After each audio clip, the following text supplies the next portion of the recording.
Hello, world. Welcome back to another episode of Let Them See Your Mind. It's your girl, LD Marie, and we are back. Thank you so much for watching. So today, as you can see on the title, we're going to be talking about this 30-day trial when it comes to joining Greek life. So in on May 20th, there was a young lady that posted a letter. It was a denouncement letter. And she posted a letter where she denounced her involvement and her participation in the sorority of Delta Sigma Theta Sorority Incorporated. And it caused a buzz across the internet. Now, as a member of Alpha Kappa Alpha Sorority Incorporated, I was intrigued in regards to this denouncement letter. But also, because there's been an uptick of trending of people doing a whole big denouncement online. And me being a part of an organization as it is, I find it weird, and it started a conversation of why are there uptick of denouncement videos coming about. Usually they used to be privately, you just stop seeing them in their colors, their letters, whatever case it be, but now it's all front and center, and it's very loud and very vocal. And that's what we're going to be talking about today. We're going to be diving into the letter, diving into the critique, and also diving into the response from Delta Sigma Theta. So sit back, relax, let's go.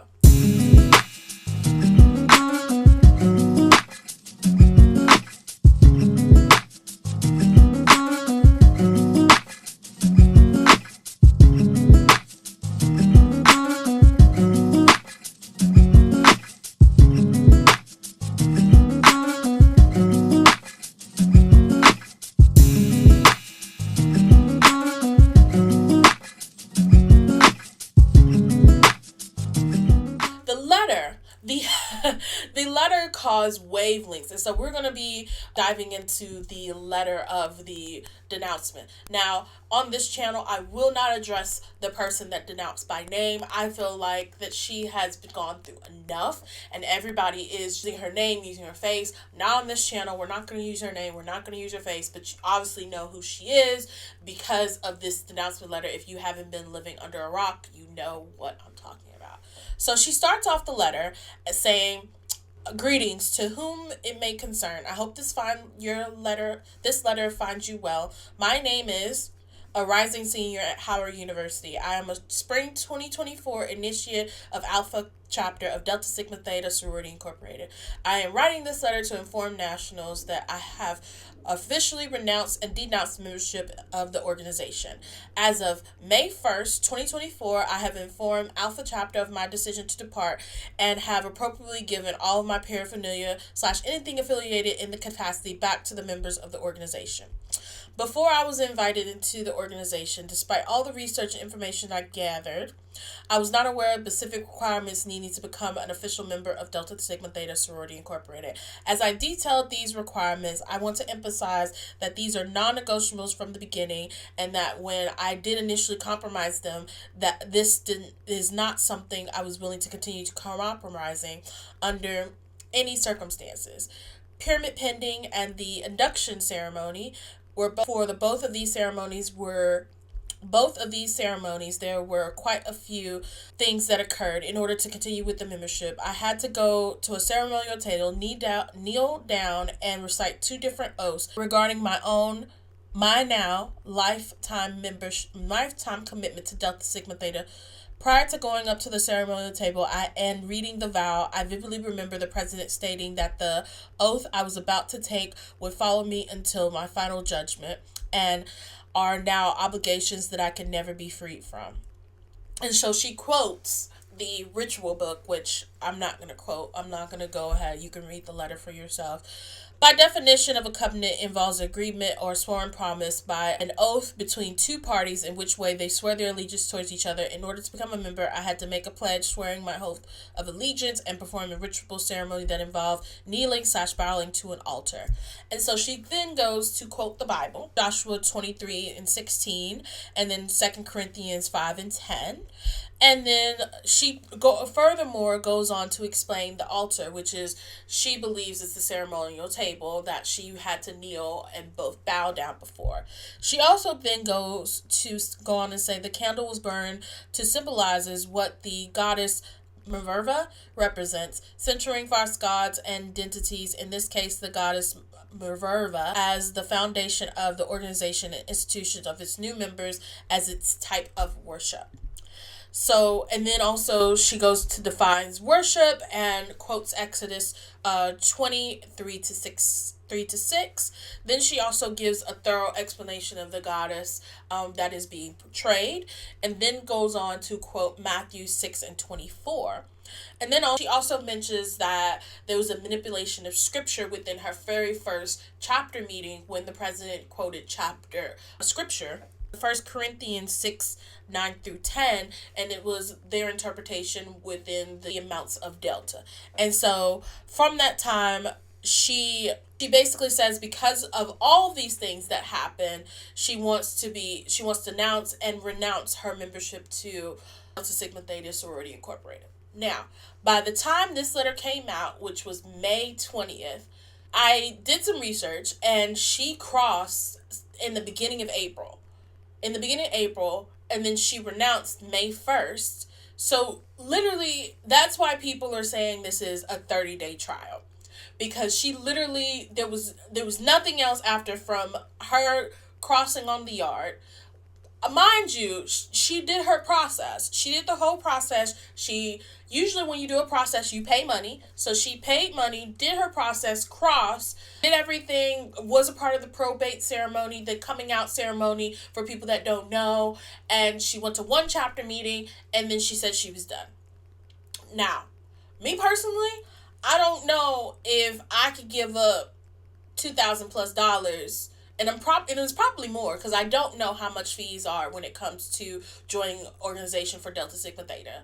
And usually around for Alpha Kappa Alpha, it's usually around $2 grand or plus, depending on what chapter you're going into, whatever case may be. But it also varies. It also varies within different states, different chapters. But I know me personally, I wouldn't give up something, at least $2,000, do the whole experience, and then say 30 days later, I quit. That's just me personally. I don't think I could do that. Now, another thing that I have with this letter is that she said that she did all of her research. Now, we all know that denouncement videos have been slewing on YouTube forever. From as long as probably YouTube has been growing, there always been denouncement videos. There's always been stuff that's come out on different video platforms and everything else. There's a lot of people that denounced before she actually did her public announcement.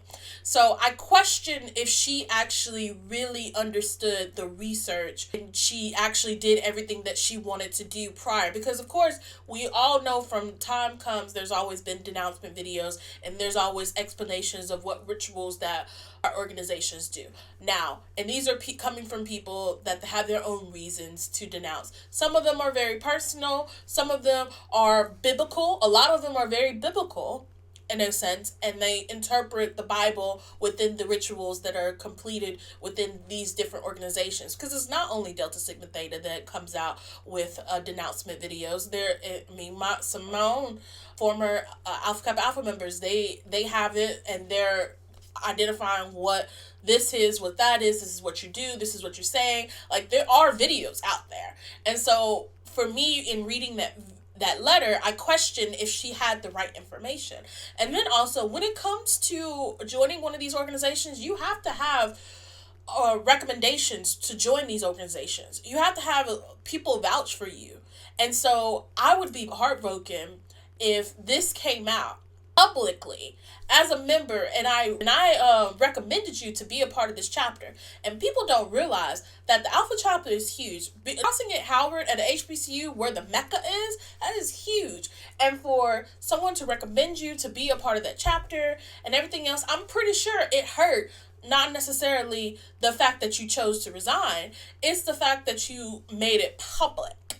And I think that's where it comes down to. And everyone has their reasons to formally denounce, and they can have their short paragraph of why they want to announce. They feel like it's not them, it's not for them, like it is a biblical, it's spiritual. They feel like this is something that is going against their spirituality and their walk with Christ. I totally get that. I totally understand where you're coming from, but also I would want to put myself in someone else's shoes when you recommended somebody and they publicly shame the organization that you recommended them in.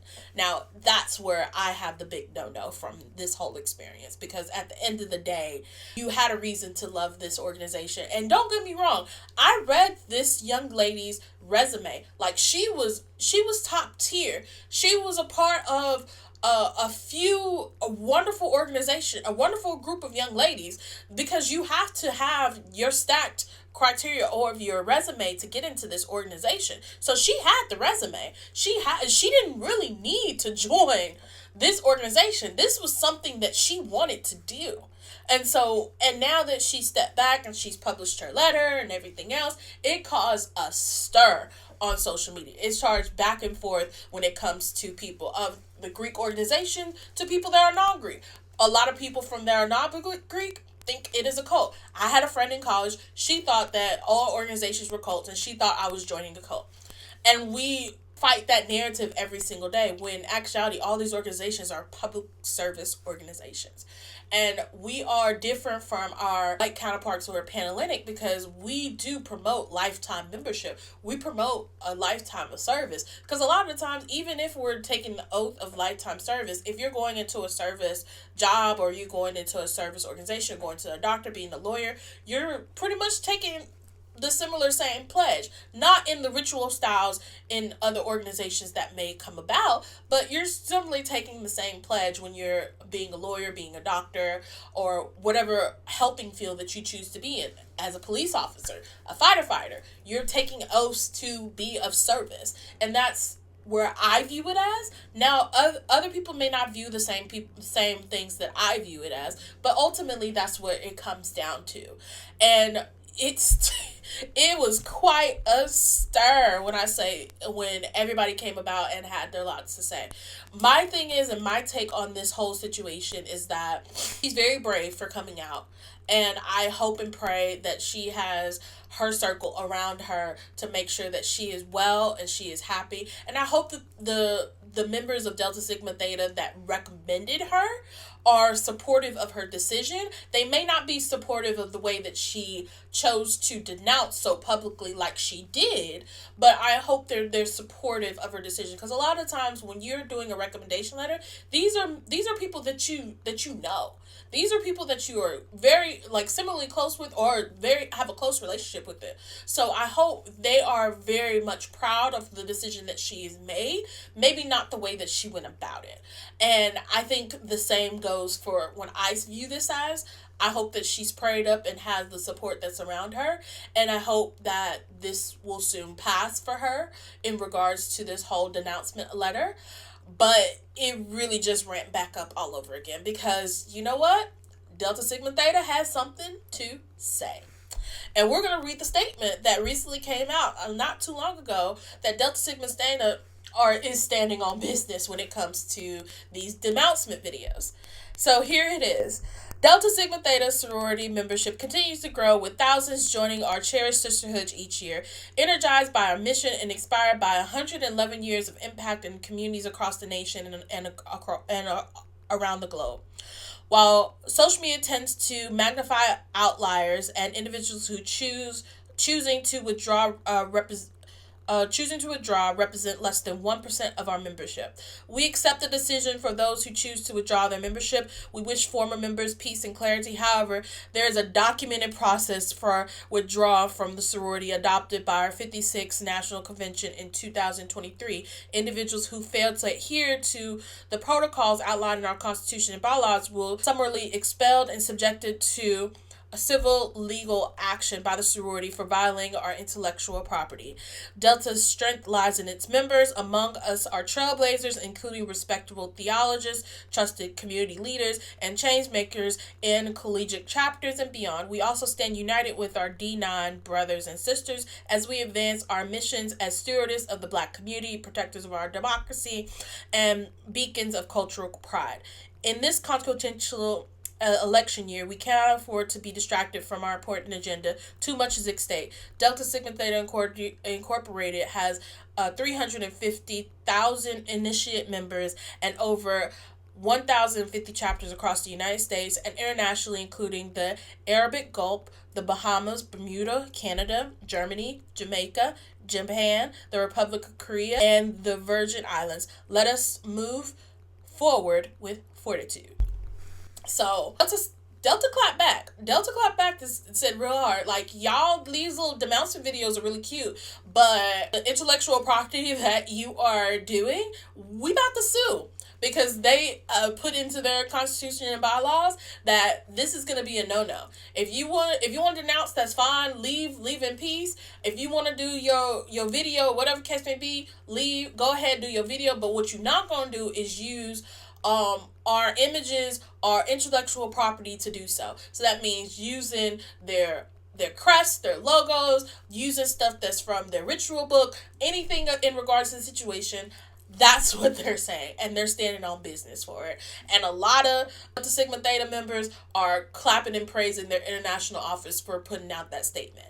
Now, I've heard some feedback basically saying like this opens a can of worms and it makes us even more look like a bad light in a sense, because Delta Sigma Theta is chosen to do this statement out in the public for the world to see instead of an internal message. However, I do feel it's a double-edged sword when it comes to these types of things, but ultimately at the end of the day, Delta Sigma Theta has their every right to be mad at these type of denouncement videos and letters that be strewn across the social media and reflect them in a negative light. And they felt within this statement they needed to have an understanding from the public that this is what we're going to be standing on. We're standing on business, and less than 1% of our membership actually leaves our organization. Others, if they choose to leave, that's basically on them, and they're standing on, and they are going to be continuing on their mission to be a part of the Black community and going forward within our democracy and other things that are within their agenda for Delta Sigma Theta. Because if you don't know, Delta Sigma Theta is all about community service. They are definitely all about community service, and they're definitely on the ground like our sorority. We're standing on business, and I salute Delta Sigma Theta for putting out a statement on that. But ultimately, what do you think? What do you think about these denouncement letters and these videos and everything that comes about? Now, I haven't personally watched any of the videos per se, because everybody has their own opinion of why they're leaving the organization. Some people leave quietly. Some people leave publicly because they came out publicly. They want to leave publicly, which is perfectly fine. That is your prerogative. But at the end of the day, I think for people that are within these organizations, you can leave, but don't bash the organization that you're leaving and saying that it's devil-filled, it's this and that. That is your opinion. You can keep that to yourself. But as far as for other people that are within this organization, there are preachers, there are pastors, there are community leaders, there are other members across all organizations that are led by God. And I think the interpretation of the Bible when it came to slavery, when it comes to LGBTQIA, or when it comes to anything that comes about within the Bible, it is your own interpretation when it comes to your walk with Christ. And I think that's what everybody needs to remember. Thank you so much for watching. Don't forget to like and subscribe to this video. What are your thoughts about everything that's going on within the world? And what are your thoughts if you are a member of one of these organizations? What are your thoughts? What are your questions about it? Let me know in the comment section. Thank you so much for watching. This is your girl, LD Marie, and we are out.